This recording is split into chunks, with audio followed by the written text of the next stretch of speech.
भगवती तुलसी की कथा। भगवती तुलसी की गाथा।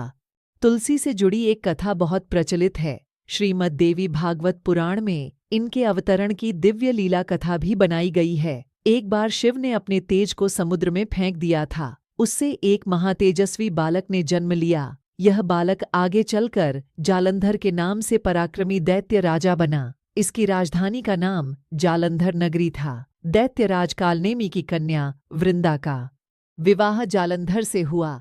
जालंधर महाराक्षस था। अपनी सत्ता के मद में चूर उसने माता लक्ष्मी को पाने की कामना से युद्ध किया, परंतु समुद्र से ही उत्पन्न होने के कारण माता लक्ष्मी ने उसे अपने भाई के रूप में स्वीकार किया।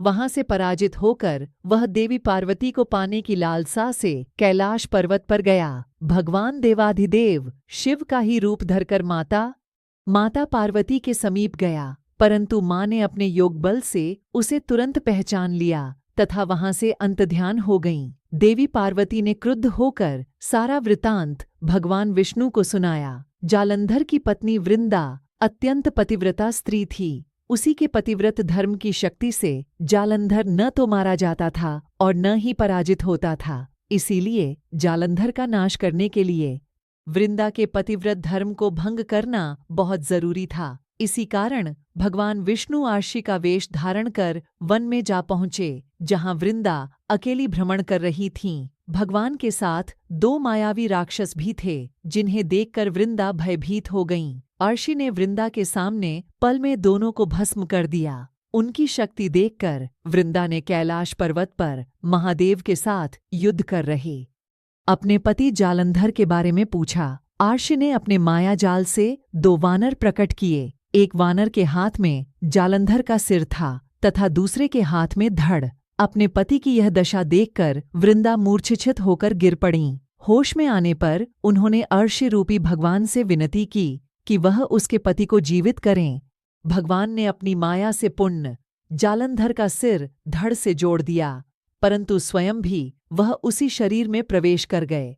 वृंदा को इस छल का जरा आभास न हुआ। जालंधर बने भगवान के साथ वृंदा पतिव्रता का व्यवहार करने लगी, जिससे उसका सतीत्व भंग हो गया।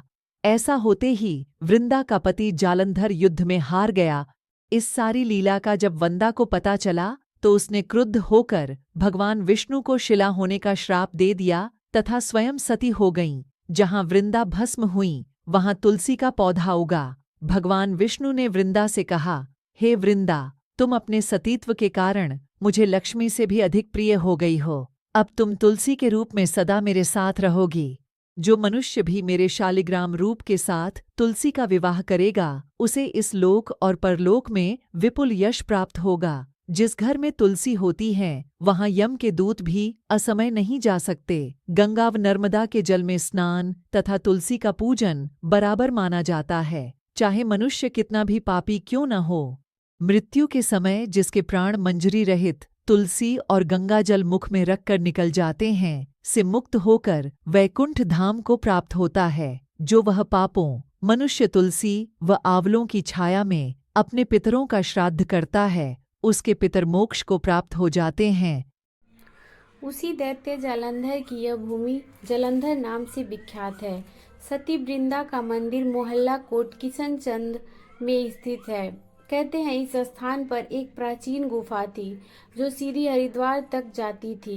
सच्चे मन से 40 दिन तक सती वृंदा देवी के मंदिर में पूजा करने से सभी मनोरथ पूर्ण होते हैं।